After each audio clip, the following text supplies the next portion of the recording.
বন্ধুরা, স্ক্রিনে তোমরা তিনটি মেয়েকে দেখতে পাচ্ছ। এদেরকে ভালো করে দেখে বলো তো, এদের মধ্যে কোন মেয়েটি বোকা? উত্তরটি পারলে সবার আগে কমেন্ট করে জানাও।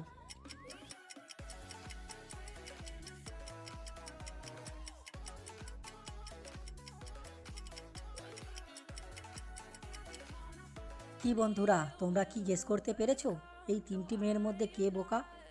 যারা যারা পেরেছো তারা কমেন্টে জানাও, আর যারা পারোনি তাদেরকে আমি বলে দিচ্ছি। এখানে থাকা 3 নম্বর মেয়েটি বোকা।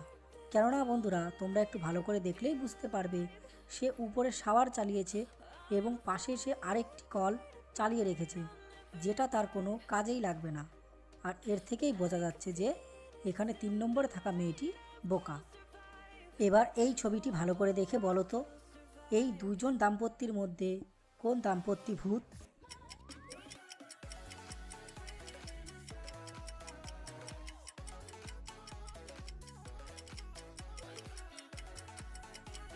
এখানে থাকা 2 নম্বর দাম্পত্যটি ভূত।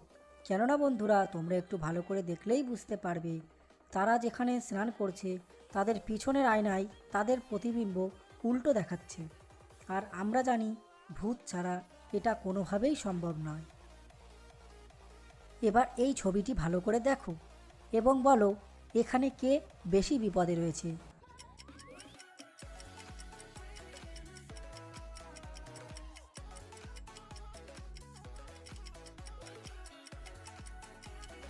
কি বন্ধুরা, তোমরা কি গেস করতে পারলে এখানে কে বেশি বিপদে রয়েছে?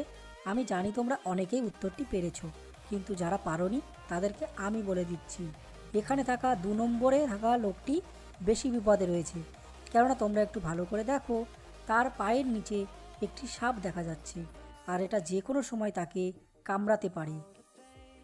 বন্ধুরা, স্ক্রিনে তোমরা তিনটি মেয়েকে দেখতে পাচ্ছ, কিন্তু এই তিনজনের মধ্যে একজন ছেলে। এবার বন্ধুরা, তোমরা একটু ভালো করে দেখে বলো তো, এই তিনজনের মধ্যে কে ছেলে?